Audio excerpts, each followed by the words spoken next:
ஐடியில் இருக்கவங்களுக்கு prolonged sitting ஒரு 12 to 14 hours அப்படியே உட்காந்து கம்ப்யூட்டர் முன்னாடி வேலை செய்வாங்க. நீ மூமெண்ட்டே கொடுக்க மாட்டாங்க. That means it get jam. விளையாடுறோம், ஃபுட்பால் விளையாடுறோம், பேஸ்கெட் பால் விளையாடுறோம், ரன்னிங் பண்ணுறோம் அப்படின்னு சொல்லும்போது ஒரு ப்ராப்பர் வார்ம் அப் இல்லாமல் ஓடும்போது sometimes you get this ligament injury or meniscal injury. Consistent pain, ஒரு ரெட் ஃப்ளாக் சைன்ஸ் அப்படிம்பாங்க. ரெட் ஃப்ளாக் சைன்ஸ்னால் உங்களுக்கு கான்ஸ்டண்ட்டாக பெயின் இருக்குது, 2 வாரத்துக்கு மேலே குறையவே இல்லை, ரெஸ்ட் எடுத்த நீ ஸ்டிஃபாக இருக்குது, நடக்கும்போது கடக்கு நிறையா சவுண்டு வருது, நம்ம மூமெண்ட் வந்து ஃபுல் மூமெண்ட் வரல, இதெல்லாம் ஒரு ரெட் ஃப்ளாக் சைன்ஸ். இன்ஃப்ளமேஷன் வந்து ஏஜ்னால் வரலாம், இன்ஜுரினால் வரலாம். Diet, carbonated water, sugars, sweet and white breads, all this are inflammatory foods. Once you take lot of inflammatory ஃபுட்ஸ்னால் வெயிட் கெயின் ஆகும். வெயிட் கெயின் ஆனால் ஒபிசிட்டி ஆகும். ஒபிசிட்டி ஆனால் arthritis. a cycle. Simple low impact exercise. Nobody is doing nowadays, including ஒரு 20 to 30 years IT professionals. When they come, நான் வரும்போது சொல்லுவாங்க ஒரு 10 நிமிஷம் 15 நிமிஷம் எக்ஸசைஸ் பண்ணீங்களா, பண்ண மாட்டோம் அப்படிம்பாங்க. நீ ரீப்ளேஸ்மெண்ட் சர்ஜரி முடிஞ்சு அடுத்த நாளே நடப்பாங்க. ஹார்ட் போன் மேலே அந்த நீ கேப் தேயும் போது, எஸ்பெஷலி படி ஏறும்போது இறங்கும்போது, சப்பலங்கால் போட்டு கீழே உட்காரும்போது, யங் ஏஜில் ப்ராப்ளம் வருது அப்படின்னா it is not arthritis pain, it is a. So, இன்னைக்கு என் கூட I've got Dr. Navaladi Shankar, who's an orthopediatric surgeon, and இவரை பற்றி சொன்னா the experience is too big and too long, but நிறைய டாக்டர்ஸ் நிறைய விஷயங்கள் நம்ம சொல்லும்பொழுது இது பண்ணலாமா பண்ணக்கூடாதா, சர்ஜரி இல்லாமல் இதுக்கு ஒரு ட்ரீட்மெண்ட் இருக்கா அப்படின்ற கேள்விகளுக்கான பதில் கொடுக்கறதுக்காக தான் இன்னைக்கு நம்ம கூட இணைஞ்சிருக்காரு. வணக்கம், எப்படி இருக்கீங்க டாக்டர்? வணக்கம், good evening, I am fine. So நான் சொன்ன மாதிரி தான் இன்னைக்கு நிறைய பேர் ஓடிட்டே இருக்கும். But the problem with knee அப்படின்றது வந்து there is no solution to it. But அந்த நேரத்துக்கான ஒரு விஷயத்தை நம்ம கிளியர் பண்ண முடியும் அப்படின்றது நிறைய டாக்டர் சொல்லி நம்ம கேள்விப்பட்டுருக்கோம். And you got a very long experience into this field. So இது எதனால் இந்த நீ சர்ஜரிக்கு ஃபஸ்ட்டு நம்ம போகிறதுக்கு முன்னாடி இந்த நீ பிரச்சனையே ரொம்ப பிரச்சனையாக இருக்கே, அது எங்கே ஆரம்பிக்குதுன்னே புரிய மாட்டுது. Where it is all starting? Where it starting அப்படி நீ பெயின் அப்படிங்கிறது ஒரு காமன் டேர்ம் எல்லாரும் யூஸ் பண்ணுறது.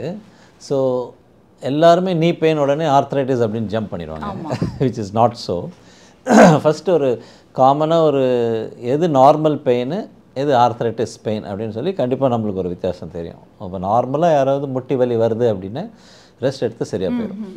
இதே ஆர்த்ரைட்டிக் பெயினில் ரெஸ்ட் எடுத்து சரியாகாது, ரெஸ்ட் எடுத்தாலும் பெயின் இருக்கும். அது ஒரு டிஃப்ரென்ஷியேட் பிட்வீன் ஒரு ஆர்த்ரைட்டிக் பெயினா நீ பெயின், நார்மல் நீ பெயினா அப்படின்னு சொல்லி தெரியும். ரெண்டாவது வந்து ஸ்டிஃப்னஸ். இப்போ நார்மலாக நம்ம இன்றைக்கி திடீர்னு ஒரு வீக்கெண்ட் வேரியர்ஸ் எல்லோரும் நம்ம ஒன்லி சாட்டர்டே சண்டே தான் ரன் பண்ணுறோம். ஸோ மண்டே டெஃபினெட்லி இல்லை நீ pain and that settles with that. But இதே ஆர்த்ரைட்டிக் பெயினாக இருந்து அந்த ரெஸ்ட் எடுத்தாலும் செட்டில் ஆகுது, ஸ்டிஃபாக இருக்கும் because of the inflammatory changes in the knee. அப்படிங்கும்போது ரொம்ப ஸ்டிஃபாக இருக்கும், ஸ்வெல்லிங் இருக்கும். இப்போ நார்மலாக நம்ம ஒரு திடீர்னு ஒரு ஸ்விம்மிங் போகிறோம் வரோம் அப்படின்னு சொன்னால் ஒரு பெயின் வரும், ஸ்டிஃப்னஸ் இருக்கும், அது சரியாக போயிடும். பட் ஆர்த்ரைட்டிஸில் அந்த ஸ்வெல்லிங் பர்சிஸ்டண்ட்டாக இருக்கும். ஸோ அதனால் ஒரு நார்மல் நீ பெயினுக்கும் ஆர்த்ரைட்டிஸ் நீ பெயினுக்கும் நம்ம வித்தியாசம் தெரிஞ்சுக்கணும். அதுதான். இல்லை, இப்போ நீங்கள் சொன்ன மாதிரி ஒரு நார்மல் பெயினுக்குமே ஒரு ஆர்த்ரைட்டிஸ் நீங்கள் சொன்ன மாதிரி இப்போது ஒரு ஸ்வெல்லிங்னா நம்மளே அசியூம் பண்ணிப்போம். ஒரு சின்ன வலி இருந்தால் ஓ இதுவாக தான் இருக்குமா, இந்த டெஸ்ட் எடுத்து பார்க்கலாமா, அந்த டெஸ்ட் எடுத்து பார்க்கலாமான்னு இருக்குது. ஸோ நீங்கள் சொல்லும்பொழுது is there any symptoms for this knee pain? இது இந்த மாதிரி ஒரு சிம்டம்ஸ் இருந்தால் then okay this level of stage அதை தாண்டி இருக்குது, then you have to seriously look into இட்ன்ற ஒரு விஷயம் இருக்குல்ல டாக்டர். அது how to we come to the age வச்சு தான் நம்ம ஃபஸ்ட்டு வந்து ஒரு 20 to 30 years நீ பெயின் அது வேறு பெயினாக இருக்கும். ஃபார் எக்ஸாம்பிள் ஒரு 20 to 30 years அப்படின்னா ஒரு ஆன்டீரியர் நீ பெயின் அப்படின்னா மேல் சைடு ஆஃப் த முதுகு மூட்டு மட்டும் வலி இருக்குது அப்படின்னா ஒரு கான்ட்ரோமலேஷியா பட்டிலாமா. இதெல்லாம் யாருக்கு வரும்? ஐடியில் இருக்கவங்களுக்கு. ப்ரொலாங்டு சிட்டிங் ஒரு 12 to 14 hours அப்படியே உட்காந்து கம்ப்யூட்டர் முன்னாடி வேலை செய்வாங்க, நீ மூமெண்ட்டே கொடுக்க மாட்டாங்க. That means it get jam. So அந்த நீ கேப் வந்து நிறைய அடி வாங்கும். அது வந்து ஆன்டீரியர் நீ பெயின்பாங்க அந்த ஏஜ் குரூப்பில். செகண்ட், ஸ்போர்ட்ஸ் இன்ஜுரினால் இப்போ விளையாடுறோம், ஃபுட்பால் விளையாடுறோம், பேஸ்கெட் பால் விளையாடுறோம், ரன்னிங் பண்ணுறோம் அப்படின்னு சொல்லும்போது ஒரு ப்ராப்பர் வார்ம் அப் இல்லாமல் ஓடும்போது sometimes you get this ligament injury or meniscal injury. அது மாதிரி சொல்லும்போது அது ஒரு லாக்கிங் சிம்டம்ஸ் அது மாதிரி வரும்போது அது வேறு டைப் ஆஃப் நீ பெயின். ஒரு 40-50 இயர்ஸ்க்கு மேலே வர்றது வந்து வேறு டைப் ஆஃப் நீ பெயின். ஸோ அதனால் ஒவ்வொரு ஏஜுக்கும் ஒவ்வொரு பெயினுக்கும் டிஃப்ரெண்ட் டயக்னோசிஸ் இருக்குது. அதனால் செல்ஃப் டயக்னோசிஸ் பண்ணக்கூடாது. ஒரு ஏஜ் குரூப்பு ஒரு கன்சிஸ்டன்ட் பெயின், ஒரு ரெட் ஃப்ளாக் சைன்ஸ் அப்படிம்பாங்க. ரெட் ஃப்ளாக் சைன்ஸ்னால் உங்களுக்கு கான்ஸ்டண்ட்டாக பெயின் இருக்குது, 2 வாரத்துக்கு மேலே குறையவே இல்லை, ரெஸ்ட் எடுத்த நீ ஸ்டிஃபாக இருக்குது, நடக்கும்போது கடக்கு நிறையா சவுண்டு வருது, நம்ம மூமெண்ட் வந்து ஃபுல் மூமெண்ட் வரல, இதெல்லாம் ஒரு ரெட் ஃப்ளாக் சைன்ஸ். இதெல்லாம் எந்த ஏஜ் குரூப்பில் நிறைய இருந்தாவே யூ ஹேவ் டு டாக்டரை பார்த்து தான் நம்ம டயக்னோஸ் பண்ணிக்கணும். இப்போ நீங்கள் சொன்ன மாதிரி there is a different variations அப்படின்றீங்களா? What are the different variation in this? இப்போ ஆர்த்ரைட்டிஸ் வந்து காமனஸ்ட் வந்து ஏஜ் ஆக ஆக தான் ஆர்த்ரைட்டிஸ். நம்ம ஏஜ் ஆக ஆக இருக்கும்போது நீ ஜாயிண்ட்டில் ஒரு காட்லேஜ் அப்படின்னு ஒரு லைனிங் இருக்குது, அது குருத்தெலும்பு அப்படிம்பாங்க. அது ஏஜ் ஆக ஆக கொஞ்சம் கம்மியாகும். அந்த திக்னஸ் கம்மியாகும்போது அந்த திக்னஸில் நம்ம அடிஷ்னல் ஃபேக்டர்ஸ் கொடுக்குறோம். கொஞ்சம் ஒபிசிட்டி, அதாவது கொஞ்சம் வெயிட் நிறையா போடுறோம், இல்லை ஒரு இன்ஜுரி, இல்லை நிறைய ஆன்டி இன்ஃப்ளமேட்டரி ஃபுட்டு, இது மாதிரி அடிஷ்னல் ஃபேக்டர்ஸ் அதில் போடும்போது அந்த ஆர்த்ரைட்டிஸ் இன்க்ரீஸ் ஆகும். தட் இஸ் வாட் இப்போ அடிஷ்னல் ஃபேக்டர்ஸ்னால் நீங்கள் எப்படி அதை மீன் பண்ணுறீங்க? அந்த பெயின் இன்க்ரீஸ் ஆகிறதுக்கான ஒரு விஷயம் எப்படி சொல்கிறீங்க? ஆமாம், இப்போ நார்மலாக ஒரு 40-50 இயர்ஸில் நம்ம தேய்மானம் ஆகும்போது ஆர்த்ரைட்டிஸ் அப்படின்னு சொல்லும்போது but you will get away, ஒன்றும் பண்ணாமல் யூ வில் கெட் அவே. இப்போ அதில் வந்து ஒரு எக்ஸாம்பிள் ஃபீமேல் அப்படின்னு பார்த்தா 64% of the female has more chance of getting arthritis compared to male because of the genetic predisposition. அது ஒன்று இருக்குது. ஸோ இது ரெண்டும் இருக்கும்போது அடிஷ்னலாக ஒரு ஒபிசிட்டி அப்படின்னு ஒரு ஃபேக்டர் அதில் வைக்கும்போது அவர் போன் பாடி இண்டெக்ஸ் அப்படி சொல்லும்போது அந்த ஒபிசிட்டி ஃபேக்டர் அதில் வைக்கும்போது அது additional factors to that. Additional factors like injury, இப்போ வந்து ஸ்போர்ட்ஸ் இன்ஜுரி ஆகுது, ட்விஸ்டிங் இன்ஜுரி ஆகுது, சடனாக ஒரு மசில் இம்பேலன்ஸ் இல்லாமல் ப்ளே பண்ணுறோம் அப்படின்னு இதெல்லாம் அடிஷ்னல் இன்ஜுரி அதுக்கு வரும்போது ஆர்த்ரைட்டிஸ் வந்து குயிக்காக செட்டின் ஆகும். So we should not allow the arthritis to quickly set in. அதுதான் வெரி இம்பார்ட்டண்ட் திங். அண்ட் இன்னொரு விஷயம் பார்த்தீங்கன்னா வந்து நான் சர்ஜிக்கலாகவும் இதை ட்ரீட் பண்ண முடியும் அண்ட் சர்ஜிக்கலான ஒரு விஷயமும் சொல்லியிருக்காங்க. பட் இப்போ எதனா ஒரு வலி, எதனா ஒரு பிரச்சனை டக்குன்னு okay we can get into the surgery அப்படின்ற ஒரு விஷயம் இருக்குது. இப்போ எந்த ஸ்டேஜ் ஆஃப் இதில் வந்து மக்கள் ஓகே இப்போ நீங்கள் இந்த டைமுக்கு அதை சர்ஜரியாக எடுக்கலாம், இல்லைனா you don't have to get in to surgery, இந்த ஒரு ட்ரீட்மெண்ட்லேயே நம்ம அதுக்கான ஒரு விஷயத்தை க்யூர் பண்ணலாம் அப்படின்றத எப்படி சொல்வீங்க? இல்லை, ஃபஸ்ட்டு வந்து once you get into arthritis you should know the stages of arthritis. Stage 1, 2, 3 அது மாதிரி இருக்கும். செகண்ட் வந்து அந்த காஸ். இப்போ வந்து நீ பெயின் வந்து ஸ்போர்ட்ஸ் இன்ஜுரினால் வருதுன்னு வச்சுக்கோங்களேன், ஒரு மெனிஸ்கல் இன்ஜுரி வருது, லிகமெண்ட் இன்ஜுரிஸ் வருது, அதனால் அதுக்கு வேறு ட்ரீட்மெண்ட் இருக்குது. மூணாவது வந்து ரொமட்டாய்டு ஆர்த்ரைட்டிஸ், அது வேறு. கவுட்டி ஆர்த்ரைட்டிஸ் அது வேறு. ஸோ இது மாதிரி டிஃப்ரெண்ட் டைப் ஆஃப் ஆர்த்ரைட்டிஸ் இருக்குது. எல்லா ஆர்த்ரைட்டிஸுக்கும் ஒரே ட்ரீட்மெண்ட் கிடையாது. ஒவ்வொரு ஆர்த்ரைட்டிஸுக்கும் டிஃப்ரெண்ட் ட்ரீட்மெண்ட் இருக்குது. இப்போ நம்ம காமனஸ்ட்டாக பேசுகிறது ஒரு 80% ஆஃப் த பாப்புலேஷன் வந்து மூட்டு தேய்மானம் ஆர்த்ரைட்டிஸ் பற்றி பேசுகிறோம் அப்படின்னு சொல்லும்போது அது ஒரு ஸ்டேஜ் 1 நம்ம கண்டுபிடிச்சிருக்கோம் அப்படின்னு சொல்லும்போது ஸ்டேஜ் 1 என்ன ஆகும், வேர் அண்ட் டேர் இருக்கிறதுனால அந்த ஹைலோரோனிக் ஆசிட் அப்படின்னு இருக்கும். அந்த ஹைலோரோனிக் ஆசிட் கம்மியாக ஆகும்போது அந்த காட்லேஜ் வேர் அண்ட் டேர் ஆகி போன் அண்ட் போன் ரப் ஆகும் commonly. So if you see this blue is a normal cartilage and there is a wear and tear ஆகும்போது இந்த ஹைலரோனிக் ஆசிட் அப்படின்னு ஒரு ஜெல் ப்ரொடியூஸ் ஆகிட்டே இருக்கும். அந்த ஜெல் ப்ரொடியூஸ் ஆகிறது கம்மி ஆக ஆக காட்லேஜ் சீக்கிரம் தேஞ்சிரும். அதுக்கப்புறம் அந்த போன் அண்ட் போன் ரப் ஆகும்போது யூ ஹேவ் பெயின். ஸோ அந்த ஜெல் தேய்மானம் ஆகிறதுக்கப்போ ஸ்டேஜ் 1லேயே நம்ம கண்டுபிடிச்சோம்னா you have artificially navigates this hyaluronic acid viscous supplementation பாங்க தட் இஸ் அவைலபிள். அந்த ஜெல் இன்ஜெக்ஷன் மாதிரி அதை நம்ம உள்ளே போட்ட it will protect the chondrocyte, lubrication கொடுப்போம். That is at stage 1. That's what they said. Hyaluronic acid, synovial fluid replacement therapy அப்படிம்பாங்க. அதாவது நார்மலாக வேர் அண்ட் டயர் இருக்குது, மற்றபடி லிகமெண்ட் இன்ஜுரிலாம் எதுவும் இல்லை அப்படின்னு சொல்லும்போது அந்த ஹைலரோனிக் ஆசிட் போடும்போது it will work very well. Okay.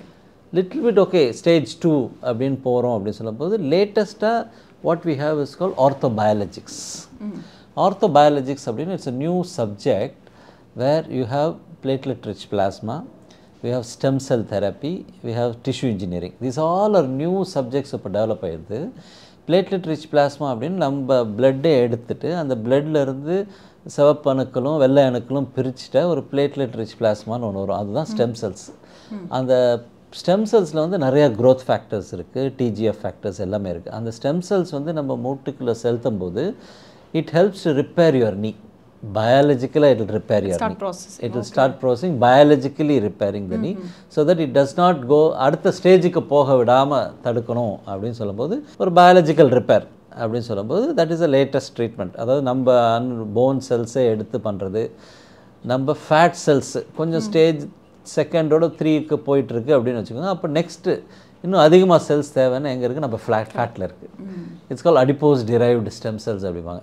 So நம்ம ஃபேட்டை எடுத்து அந்த ஃபேட்லேருந்து ஸ்டெம் செல்ஸ் வருது. It has billions of cells. அது நம்ம நீக்குள்ளே இன்ஜெக்ட் பண்ணும்போது அது வந்து it will cast more curing effect compare to the regular blood cells. So this is ஒரு ஆர்த்தோபயாலஜிக்ஸ் அப்படின்னு it's a new type of treatment emerging இந்த ஆர்த்ரைட்டிஸ் ட்ரீட்மெண்ட்டில். இதெல்லாம் new type of treatment for arthritis treatment. It's கால் ஆர்த்தோபயாலஜிக்ஸ் அப்படின்னு சொல்லி. So இவ்வளோ ஒரு variations இதில் இருக்குது. அண்ட் இன்னொன்று வந்து அஃப்கோர்ஸ் இன்றைக்கி வந்து ஒரு புரிதல் இருக்குது மக்கள்கிட்ட போது ரொபோட்டிக் சர்ஜரி. ஒரு டைமில் வந்து they are the assumption okay robotics அப்படின்னும் பொழுது it is going to be directly but it is influence by the doctors அப்படின்ற ஒரு விஷயமும் இருக்குது. பட் இந்த மாதிரி ஒரு சர்ஜரிக்கு நிறைய பேர் இப்போ என்ன சொல்கிறாங்கன்னா ரோபோட்டிக்காக ஒரு சர்ஜரி பண்ணும்பொழுது அந்த வலி குறைவாக இருக்குது rather than doing இந்த மாதிரி ஒரு சர்ஜரி அப்படின்றாங்க. இது எந்த அளவுக்கு you would give an answer to it? Yeah, so going to that, I would like to show what is knee replacement. அப்படின்னு சொல்லிட்டு knee replacement ஒரு சிம்பிளாக வேர்ட் சொன்னால் it's like putting a crown அந்த கேப் மாதிரி. So we are not going to replace the knee. இப்போ வந்து இந்த சர்ஃபேஸை மட்டும்தான் we will just replace. That's what knee replacement. நம்ம ஒன் ஆஃப் த மெடிக்கல் ஃபீல்டில் ஒன் ஆஃப் த ரிவார்டிங் சர்ஜரிஸ்ன்னு சொல்லலாம். எப்போ பண்ணுவோம் அப்படின்னா ஸ்டேஜ் 4 ஆர்த்ரைட்டிஸில் 2 காலும் மடங்கி இருக்குது, நடக்க முடியல, சவுண்டு வருது கரன்னு நடக்கும்போது, டிஃபார்மிட்டிஸ் இருக்குது, அப்படிலாம் இருக்கும்போது அதாவது 2 சர்ஃபேஸும் போயிடுச்சு அப்படின்னு சொல்லும்போது அதுக்கு மேலே ஒரு கேப் போடுறது நீ ரீப்ளேஸ்மெண்ட் சர்ஜரி அப்படிம்பாங்க. இப்போ நீ ரீப்ளேஸ்மெண்ட் சர்ஜரி கொஞ்சம் அட்வான்ஸ் ஆக robot started coming. So robotic knee replacement means the robot does not do the surgery, only the doctors do the surgery. But robotic will give a press fit. ஒவ்வொரு patient உடைய knee anatomy different. So one size does not fit everybody. So in robotic knee replacement and the particular fit help பண்ணுறதுக்கு precision, it gives us a very much precision. இப்போ நம்ம spine angle எப்படி இருக்குது, hip angle எப்படி இருக்குது, நீ angle எப்படி இருக்குன்னு மெஷர் பண்ணி இன்க்ளூடிங் 1 டிகிரி இந்த அனாட்டமியோட நீக்கு இந்த இம்ப்ளான்ட்டு இந்த பொசிஷனில் தான் வச்சா கரெக்டாக இருக்கும் அப்படின்னு சொல்லும்போது you have better results, you have a quick recovery and you have less pain. So robotic அப்படின்னு சொல்லும்போது ஒரு precision it's going to help you. It will help the surgeon to keep the implant in a perfect way. That's all robotic knee replacement. So robot does not do the surgery, only the surgeon do the surgery. So the robotic will give the precision of getting the knee replacement done. So once do the robotic knee replacement, patient next day they are able to walk and they have a quicker recovery. Almost like normal knee replacement. So robotic knee replacement பண்ணும்போது ஒரு I will say ஒரு normal knee replacement பண்ணி உங்களுக்கு recover ஆக எனக்கு வந்து ஒரு 3 வாரம் 4 வாரம் ஆகும்னா ரொபோட்டிக்கில் வந்து within a week or able to do that. 43% in the pain reduction. That means that much, because not much of soft tissue damage பண்ணுறதில்ல, very minimala அந்த bone resurface பண்ணி இதை வைக்கும்போது there is almost 43% of pain reduction, so that they accept the procedure and they are very happy. See, psychologically ஒரு surgery பண்ணிட்டு patient வந்து வலி இல்லாமல் நடந்த they'll be very happy. So that's a basically in robotic. ஆனால் இந்த robotic அப்படின்ற ஒரு விஷயம் வந்து பயங்கரமாக பேசப்பட்டுட்டு இருக்கு. பட் நம்ம அப்போல்லாம் எடுத்துக்கிட்டால் it is only the normal surgery what we been giving to the patients இல்லை. அது ஏன் ஒரு திடீர்னு ஒரு மாறுதல் as a டாக்டராக நீங்கள் என்ன நினைக்கிறீங்க? பிகாஸ் இப்போ நிறைய பேர் வந்து ஓகே நெக்ஸ்ட் டே எழுந்து நடக்கலாம், அந்த ட்ரீட்மெண்ட்டில் வந்து 99% ஒரு ரிசல்ட்ஸ் கொடுக்குது அப்படின்ற ஒரு விஷயம் இருக்குல்ல, அது எவ்வளோ பிலீவ் பண்ணுறீங்க? It is like that. We'll put, previously we used to have only 3 sizes of shirts, medium, large, XL, and they were covering, it was doing the things. So முன்னாடி பண்ண knee replacementடும் சைஸஸ் இருக்கும், அப்ராக்சிமேட்டாக size 1 2 3 4 அப்படின்னு ஒரு சைஸில் அந்த particular சைஸுக்கு அந்த போனை இது பண்ணிவிட்டு வைக்கிறதுனால they are able to walk well, அதெல்லாம் பண்ணிகிட்ருக்காங்க. இப்போ சயின்ஸ் அட்வான்ஸ் ஆகும்போது நம்ம வந்து லாங்குவிட்டி எதிர்பார்க்குறோம். இப்போ நம்ம ஏஜ்லேயும் லாங்காக இருக்கணும் அப்படின்னு எதிர்பார்க்கலாம், எல்லாத்தையும் லாங்குவிட்டி அப்படின்னு எதிர்பார்க்கும்போது அப்போ ஒரு ப்ரிசிஷன் ஃபிட் தேவைப்படுது. அப்போ ப்ரிசிஷன் ஃபிட் அப்படின்னு சொல்லும்போது இப்போ ஒரு இந்த ஆங்கிளில் ரொம்ப நாளாக உங்கள் நீ இருக்குது அப்படின்னு அதே ஆங்கிளில் நம்ம இம்ப்ளான்ட் வைக்கும்போது உங்களுக்கு லாங்குவிட்டி நிறைய வரும். ஸோ அதனால் with advancement of the science our angles are better, our implants are better, so that when we use the help of the robotic we are able to place the implant in a better position. Okay. That is what the fit is better, better placement of the implant, so that longevity, it is very good in case of robotic knee replacement. And நீங்கள் ஃபிட்டுன்னும் போது எனக்கு ஒரு விஷயம் ஞாபகம் வருது. Because இப்போ வந்து when we take the ratio of it, I think ஃபிட்னஸில் கான்சென்ட்ரேட் பண்ணி நிறைய ஃபிட்னஸ் இருக்கிறவங்களுக்கு தான் வந்து these kind of problems are coming up. Because lot of gymming and or running and others, நிறைய நம்ம கேள்விப்படுறோம். ஸோ இஸ் இட் ட்ரூ இந்த ஸ்போர்ட்ஸ் ஃபீல்டில் இவங்களுக்கு தான் அதிகபட்சமான ஒரு நீ ப்ராப்ளம்ஸோ இல்லை இந்த மாதிரி ஒரு விஷயங்கள் வந்து வருதா? It's a completely myth, I will tell you. If you are a fitness freak, you will not have any arthritis. Oh, but I heard like the other way, sportsல இருக்காங்க இவங்க அந்த ஏதாவது ஒரு தப்பான ஒரு விஷயம் பண்ணிட்டாலும் வந்து இதுக்கான ஒரு ப்ராப்ளம்ஸ் இருக்கு, அது ரொம்ப லெதார்ஜிக்காக நம்ம விடக்கூடாது அப்படின்ற ஒரு விஷயம் இருக்கு. கரெக்ட். whenever நீங்கள் ஸ்போர்ட்ஸ் ஸ்டார்ட் பண்ணும்போது see you are not being active ஸ்போர்ட்ஸில் ட்ரைனிங் வந்து அத்லெட்டிக்ஸ்க்கு டிஃப்ரெண்ட்டாக இருக்கும், ரெகுலர் ஸ்போர்ட்ஸில் ட்ரைனிங் டிஃப்ரெண்ட்டாக இருக்கும். பேசிக்லி ஸ்போர்ட்ஸில் விளையாடும்போது அடிஷ்னலாக லிகமெண்ட் இன்ஜுரிஸ், மெனிஸ்கல் இன்ஜுரிஸ் அது மாதிரி ஆகும்போது அதை நம்ம அட்ரஸ் பண்ண you will not go into the arthritis. That is what bone is a living tissue always. The more the impact of the exercises, the more the stronger your bone. இந்த bone lining இருக்க cartilage வந்து it does not have blood supply, it is get the blood supply with diffusion. So how you get by weight bearing. So நீங்கள் weight bearing exercise நீங்கள் பண்ணும்போது தான் உங்கள் phone strength ஆகும். நீங்கள் பேசாமல் வீட்லேயே உட்காந்து போன் வீக் ஆகும். ஆஸ்டியோபோரோசிஸ் அப்படின்னு ஒரு டாபிக் அதுக்குள்ளே போயிடலாம். பட் ஆஸ்டியோ ஆர்த்ரைட்டிஸோ ஆஸ்டியோபோரோசிஸோ we will not get if you are an athlete from the young age and you are actively involved in the gym, actively involved in the sports. And a proper muscle balance and guidance of the thing is definitely required. And இப்போ I heard about you was like சர்ஜரியை focus பண்ணாமே எவ்வளோ அளவுக்கு அந்த ட்ரீட்மெண்ட்டை நம்ம cure பண்ண முடியும் அப்படின்ற ஒரு மிகப்பெரிய ப்ளஸ் உங்ககிட்ட இருக்குன்னு நான் கேள்விப்பட்டிருக்கேன். இன்னொன்று instead of going for surgery இவங்களுக்கு எந்த அளவுக்கு சர்ஜரியை கொண்டு வராத அளவுக்கு அந்த ட்ரீட்மெண்ட் ஒன்று கொடுக்குறீங்களே, how is that you giving it to the patient? So அதான் இந்த ஆர்த்ரைட்டிஸ் அப்படின்னு சொல்லும்போது நம்ம ஸ்டேஜ் 1 ஸ்டேஜ் 2 அப்படின்னு நம்ம எர்லியராக முன்னாடியெல்லாம் we have to accept, people accept the pain அப்படியே தள்ளிட்டு போவாங்க.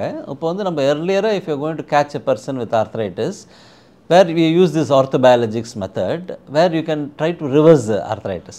That is what one thing is very important நம்ம அண்டர்ஸ்டாண்ட் பண்ணிக்கிறது. நம்ம ரொம்ப லேட் ஸ்டேஜ் ஆர்த்ரைட்டிஸ் அப்படின்னு போனால் surgery is only the choice. But if you are able to catch them very early, it simple starts with diet, low impact exercise. அப்போ diet அப்படின்னு சொன்னால் ஆர்த்ரைட்டிஸில் என்ன டாக்டர் டயட் இருக்குன்னா, yes diet plays a big role. Anti inflammatory diet, mediterranean diet அப்படிலாம் சொல்லுவாங்க இல்லையா. Anti inflammatory diet is what, like you have this நான்வெஜ்ஜில் ஃபிஷ் இருக்குது. So this all a lot of omega 3 fatty acids. And if you take ஃப்ரூட்ஸில் வந்து you have this colourful fruits, you call it cherries, pineapple, citrus fruits, spinach. இதெல்லாம் வந்து anti inflammatory. These all are very good anti-inflammatory. So hydration is also very important. நீங்கள் வந்து ஒரு நாளைக்கு எப்படியும் 3 litre 4 litre தண்ணி குடித்தா தான் அந்த கார்டிலேஜ் வந்து ஹைட்ரேட்டடாக இருக்கும். ஸோ இதெல்லாம் வந்து வெரி இம்பார்ட்டன்ட்.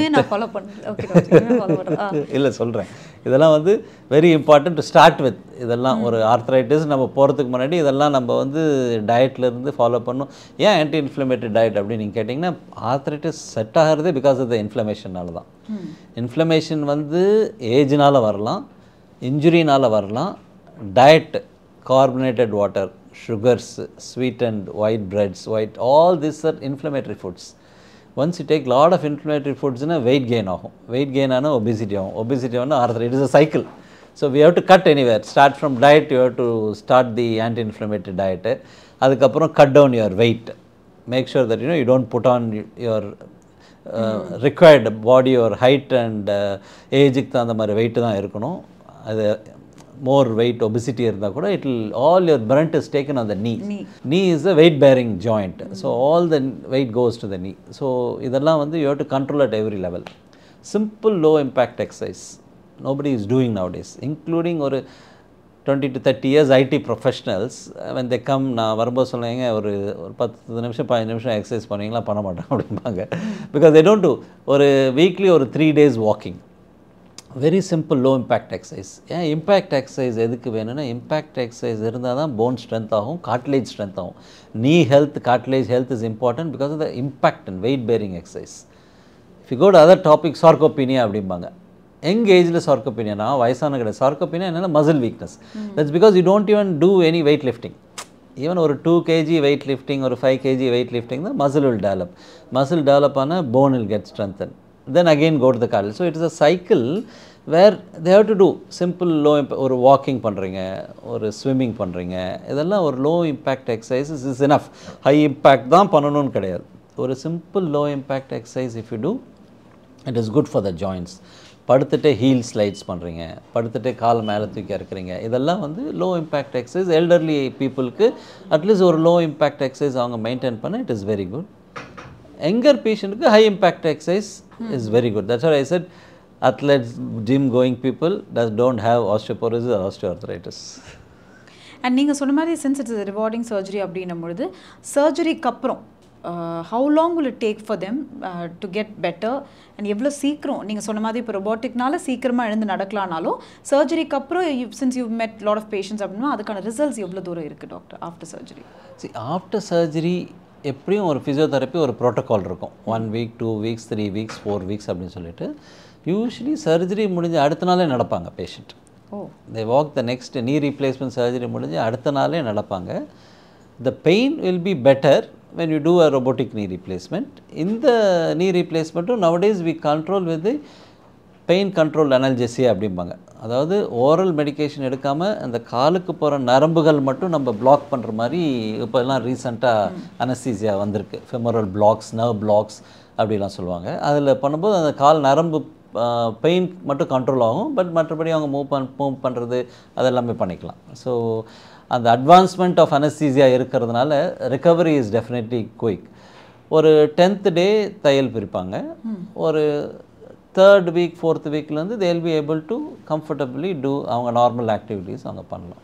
ஓகே, பட் பேசிக்காக இது டு ப்ரொடெக்ட் திஸ் இந்த மாதிரி ஒரு வலியை வராமல் இருக்கணும்னா நீங்கள் சொன்ன மாதிரி is only the diet and இதுதானா இல்லை அதை தாண்டி ஏதாவது ஒரு விஷயம்? பிகாஸ் இன்றைக்கி நிறைய பேருக்கு அந்த ஒரு பயமே என்னென்னா நீ ரீப்ளேஸ்மெண்ட்டே வந்து ரொம்ப லேட்டாக தான் புரிதல் இருந்து because they thought the complete knee would be replaced. நம்ம வந்து அந்த ரெட் ஃப்ளாக் சைன்ஸ் வரும்போது கண்டிப்பாக நீங்கள் ஒரு போன் ஸ்பெஷலிஸ்ட்டை பார்த்தாகணும்.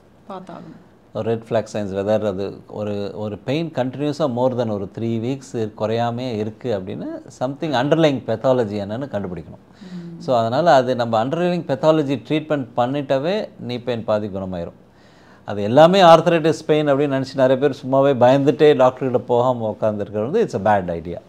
ஸோ அதனால் இப்போ நம்ம ஸ்போர்ட்ஸ் இன்ஜுரி அதெல்லாம் நார்மலாக ஆகுது, அதெல்லாம் ரெக்கவர் ஆயிரும். எது இருந்தாலும் ஒரு 5 நாள் 1 weekல ரெக்கவர் ஆயிரும். ஒரு ஐஸ் பேக் வச்சா ரெக்கவர் ஆயிரும்.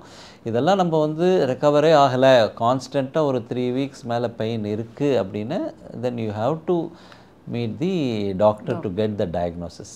ஏன் டயக்னோசிஸ் வெரி இம்பார்ட்டன்ட்னு சில இன்ஜுரிஸ் எல்லாம் நம்ம முன்னாடியே ட்ரீட் பண்ண, இப்போ மெனிஸ்கல் இன்ஜுரி ஆச்சு, இல்லை குரூஷியேட் லிகமெண்ட் இன்ஜுரிஸ் அதெல்லாம் ஆகும்போது அதை நம்ம முன்னாடியே ரெக்டிஃபை பண்ண ஃப்யூச்சரில் ஆர்த்ரைட்டிஸ் வராமல் தடுக்கலாம். So many papers have proved that இந்த மாதிரி sports injuries, ligament injuries, athletes வரும்போது அதை நம்ம சர்ஜிக்கலாக அதை ரிப்பேர் பண்ணி ட்ரீட் பண்ண ஃப்யூச்சர் ஆர்த்ரைட்டிஸ் வராது.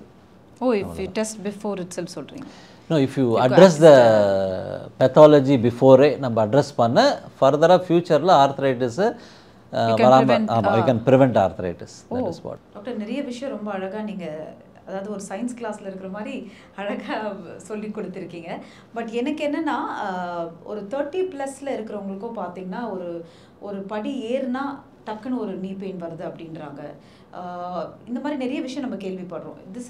இது பர்டிகுலராக அந்த படி ஏறும் போது மட்டும் ஒரு நீ பெயின் அவங்களுக்கு வருது. why is that? அது வந்து it is related to the நீ கேப், நாட் நீ.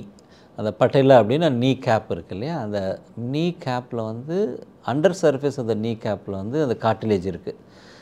யங்கர் பீப்புளுக்கு அது டேமேஜ் ஆன கோண்ட்ரோமலேஷியா பட்டேலா அப்படிம்பாங்க. ஸோ அதனால் அந்த சாஃப்ட் போன் போகிறதுனால அந்த ஹார்ட் போன் மேலே அந்த நீ கேப் தேயும் போது, எஸ்பெஷலி படி இறங்கும்போது சப்பலங்கால் போட்டு கீழே உட்காரும்போது யங் ஏஜில் ப்ராப்ளம் வருது அப்படின்னா it is not arthritis pain, it is a knee cap related pain.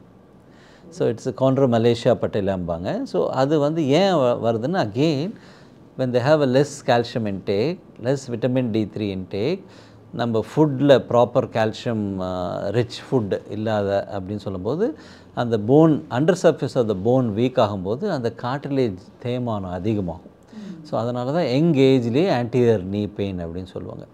So இந்த மாதிரி யங் ஏஜ் பீப்புள் தான் நம்ம முன்னாடி நான் சொன்ன மாதிரி இந்த ஆர்த்தோபயாலஜிக்ஸ் பிளேட்லெட் ரிச் பிளாஸ்மா அந்த செல்ஸ் நம்ம பிளட்லேருந்து எடுத்தது அந்த பிளேட்லெட் ரிச் பிளாஸ்மா எடுத்து இன்ஜெக்ட் பண்ணுறது, இல்லை நம்ம போன் மேரோ கான்சென்ட்ரேட்லேருந்து அந்த செல்ஸை நீ ஜாயிண்ட்குள்ளே இன்ஜெக்ட் பண்ணும்போது it will go heal the knee gap addressed issues. அதுக்கு அந்த நீ கேப் ப்ராப்ளம்னு ஃபஸ்ட்டு கண்டுபிடிக்கணும்.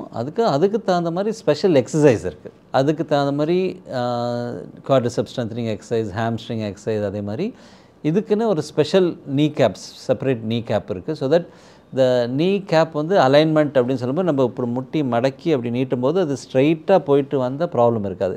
அது தேய்மானம் ஆக ஆக சைடில் போகும்போது இன்னும் அதிகமாக பெயின் இருக்கும். ஸோ அதை வந்து நம்ம ஆர்த்ரைட்டிஸாக மிஸ்டயக்னோசிஸ் பண்ணக்கூடாது. ஸோ அந்த கோண்ட்ரோமெலேஷியா பட்டிலாங்கிறத டிசீஸ் வந்து வெரி காமன் இன் யங், நீங்கள் கேட்ட மாதிரி ஒரு 20லேருந்து 35 வயசு வரைக்கும் காமனாக அவங்களுக்கு வரது. அது வந்து நம்ம மெடிசன்ஸையும் இன்ஜெக்ஷன்ஸ் எக்ஸசைஸ்லேயே கண்டிப்பாக ட்ரீட் பண்ணலாம். ஸோ இது இப்போ நீங்கள் சொன்ன மாதிரி அந்த 30+ ஏஜில் இருக்கு, it is like it can be ஆர்த்ரைட்டிஸ்ன்றீங்களா? இல்லை இட் இஸ் நாட் ஆர்த்ரைட்டிஸ்னு சொல்ல வரேன். அது வந்து நம்ம ஆர்த்ரைட்டிஸ்னு எடுத்துக்காம யூஸ்வலி அந்த நீ கேப்பில் வர ப்ராப்ளம் தான். யங் ஏஜில் நீ பெயின் வரதவே இட் இஸ் யூஸ்வலி அந்த நீ கேப்பில் வர ப்ராப்ளத்தினால. ஸோ அந்த நீ கேப் என்ன ப்ராப்ளம் இருக்குது நம்ம அதை கண்டுபிடிச்சி அதுக்கு தகுந்த மாதிரி எக்ஸசைஸ், மெடிகேஷன்ஸ் அண்ட் இன்ஜெக்ஷன்ஸ் அது மாதிரி கொஞ்சம் கொடுத்தா definitely they have good results. Okay. And நம்ம 30+ பேசும்போது ஐ திங்க் 50+க்கு மேலே ஆஃப்டர் த போஸ்ட் மெனோபாஸ் அது வந்து நிறைய பேருக்கு வந்து இப்போ அஃபெக்ட் பண்ணிகிட்ருக்கு அப்படின்னு சொல்கிறாங்க. இது எந்த அளவுக்கு உண்மை? எல்லா women more after the age of 55 or 50 or 55 they go into menopause. So once in menopause போகும்போது they get into post menopausal osteoporosis. Enough calcium intake, vitamin D intake இல்லை, லோ இம்பேக்ட் எக்ஸசைஸே பண்ணல, அவங்க கம்ப்ளீட்டாக ஒரு 55-60 இயர்ஸ்க்கு அப்புறம் கம்ப்ளீட்டாக ரிட்டையர் ஆனதுக்கப்புறம் ஒரு ரெஸ்ட் மோட்லேயே போயிடுறாங்க, வீட்டுக்குள்ளேயே இருக்காங்க அப்படின்னு சொல்லும்போது the bones become weaker because there is no hormones. So the bones, the hormone at younger age of the woman, they have estrogen hormone which is very good for the bone formation. அது இல்லாதப்போ phone டக்குன்னு week ஆயிரும், அது ஆஸ்டியோபோரோசிஸ்பாங்க. So once osteoporosis set ஆகும்போது ஒரு base of the கார்ட்லேஜே போயிடுது. So அந்த கார்ட்லேஜுக்கும் blood supply இல்லாமல் போயிடும், அந்த கார்ட்லேஜும் கொலாப்ஸ் ஆகும்போது ஆர்த்தரைட்டிஸ் சீக்கிரம் செட் ஆகுது. ஸோ அதனால் அந்த ஆஸ்டியோபோரோசிஸ், போஸ்ட் மெனோபாசல் ஆஸ்டியோபோரோசிஸும் ஒரு phone density test, DEXA scan அப்படிம்பாங்க. அது ஒரு எவ்ரி உமன் ஒரு 55 வயசுக்கு மேலே ஒரு போன் டென்சிட்டி டெஸ்ட் பண்ணி அவங்களுடைய போன் டென்சிட்டி எப்படி இருக்குது அப்படின்னு பார்த்துட்டு அதுக்கு தகுந்த மாதிரி நம்ம ட்ரீட்மெண்ட் எடுக்கணும். ப்ரீவியஸ்லி போன் டென்சிட்டி ஒரு போன் வீக் ஆயிடுச்சுன்னா அவ்வளோதான், அது ரெஸ்ட்டு அப்படி தான் சொல்லுவாங்க ட்ரீட்மெண்ட்டில். இப்போ வந்து நிறைய new medicines come, bone strength பண்ணுறதுக்குன்னு new injectable medicines come where the osteoporosis is reversible. With the latest advance in science and medication, the osteoporosis is reversible. So once அது கொஞ்சம் earlier diagnose பண்ணிட்டேன், ஒரு உமன் ஒரு 55 வயசு 60 வயசு மேலே இருக்கவங்க போஸ்ட் மெனோபாசல் உமன் இல்லை யங் ஏஜில் ஹிஸ்டெக்டமி பண்ணவங்களுக்கு போன் டென்சிட்டி டெஸ்ட் எடுத்து அவங்க ஸ்கோர், போன் ஸ்கோர் எவ்வளோ அப்படின்னு நம்ம பார்த்த அந்த போன் ஸ்கோரை நார்மல் பண்ணுறதுக்கு மெடிகேஷன்ஸ் வச்சுக்கலாம். But only 50+, the bone density test is very important. Any woman after the age of 55 postmenopausal, you have to take bone density test to find out your bone score. Okay. So I think இது ஒரு பெரிய information நீங்கள் கொடுத்துருக்கீங்க. எனக்கு முக்கியமாக ஒரு விஷயம் கேட்கணும் doctor, since you're a surgeon. ஜென்ரலாகவே இது ஒரு கேள்வி என்னென்னா, நவ் ஐ திங்க் ஆஃப் லேட்டாக வந்து சோஷியல் மீடியாவில் you start taking all these vitamins and for 399 2 something there pudding up and இந்த எல்லா டெஸ்ட்டுமே எடுத்துருங்க. டெஸ்ட்டு எடுத்து ஒரு ரிசல்ட் வந்த பிறகு if they got any kind of deficiency problem அப்படின்னா they coming to the conclusion I have a knee problem oh this problem that problem, அவங்களே அவங்களுக்கான ஒரு ட்ரீட்மெண்ட்டை கொடுத்துக்கிறாங்க. இப்போ நீங்கள் சொன்ன மாதிரி 50-55+க்கு மேலே ஒரு போன் டென்சிட்டிக்கான ஒரு டெஸ்ட் எடுக்கலாம். இப்போ இந்த மாதிரி ஒரு knee problem you start analysing yourself இந்த ஏஜ்க்கு அப்புறம் யூ மேக் ஷூர் தட் இதுக்கான ஒரு டெஸ்ட் நீங்கள் எடுத்து பாருங்கள். அந்த மாதிரி what would you give one suggestion மக்கள் எல்லாருக்குமே? அதான் சொன்னேன், நார்மல் ஏக்ஸுக்கு நீங்கள் எடுக்கவே வேண்டியதில்லை டெஸ்ட்டு.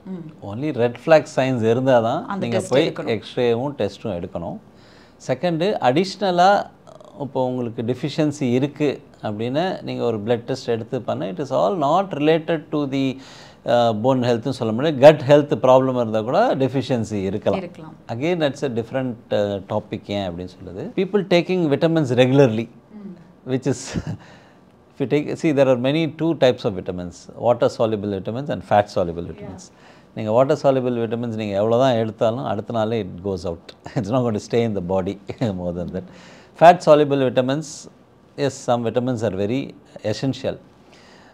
இது younger children, especially when they don't have a nutritious food, then definitely all this will come into play. Your calcium deficiency இருக்கலாம், vitamin D3 deficiency இருக்கலாம், when they are not exposed to sunlight. So bone health பொறுத்த வரைக்கும் I can talk about calcium, magnesium, vitamin D3. இது மூணும் very important for your bone health. So இந்த important vitamins வந்து நீங்கள் blood testல பண்ணி அதில் ஒரு வேளை deficiency இருந்த கண்டிப்பாக நீங்கள் supplement எடுத்த you will recover better. Previously வந்து many of the schemes-ல சில்ட்ரனுக்கு they used to give vitamin A and D, vitamin C. அதெல்லாம் இப்போ ஃபுட்ஸ்லேயே நிறையா ஃபுட்டில் நம்ம சாப்பிட்ற ஃபுட்லேயே they are just adding your vitamin C, vitamin D அப்படின்னு நிறையா ஃபுட்ஸ்லாம் ஆட் பண்ணுறாங்க. And it is very essential for the children. For the children வந்து ஒரு குட் ஃபுட், நியூட்ரிஷியஸ் ஃபுட் கண்டிப்பாக எடுக்கணும். அப்படி எடுக்கலை, நான் வந்து பால் சாப்பிட மாட்டேன், தயிர் சாப்பிட மாட்டேன் அப்படின்னு சொல்லும்போது நிறைய பேர் கொஞ்சம் ஃபேஷனாக இருக்காங்க. ஸோ ஒரு டயட்ரி ஃபுட் அப்படின்னு எடுத்தால் கால்சியம் ரிச் ஃபுட் எங்கேருந்து வரும் உங்களுக்கு வந்து டயட்ரி ஃபுட்னா you may get in egg யோக்கில் வரும், யூ ஹேவ் அ மில்கில் வரும், you have a cheese and கர்டில் வரும். And if nobody is going to take all this, at least they should take a non-vegetarian fish or at least they go to vegetables, spinach and cherries and thing. இது எதுவுமே இல்லாமல் if they go into the junk food, definitely இந்த vitamins எல்லாம் அவங்க கிடைக்க போகிறதில்ல. So definitely they will go into the deficiency. In children again they call it as rickets because of the deficiency of this problem. Fine, superb. And இன்னொன்று நீங்கள் supplements அப்படின்னீங்க, இப்போ இந்த மாதிரி ஒரு போன் ப்ராப்ளம் இருக்கிறவங்களுக்கோ இல்லை டெஃபிஷியன்சி இருக்குது அது சம்மந்தப்பட்ட ஒரு விஷயத்துக்கு வந்து they can take these kind of supplements apart from the food supplements தாண்டி இந்த ஒரு விஷயம் நீங்கள் ஒரு டாக்டரை சஜஸ்ட் பண்ணணும்னா என்ன சொல்வீங்க? ஸோ இப்போ ஒரு ஏஜ் 55-60 இயர்ஸ் மேலே அப்படின்னு சொல்லும்போது டெஃபினட்டாக daily intake of calcium 1.5 grams of calcium and 800 international unit of vitamin D3 is must for the woman. Okay. So that to keep the bone health supplementation along with the regular food. In case if they are diagnosed with arthritis, nowadays we have this type 2 collagen supplement. Yeah. Type 2 collagen supplements, because many type of collagen. Some different collagen for the skin and different collagen for the cartilage and bones. So type 2 collagen supplementation, it is good at this age to supplement it along with them.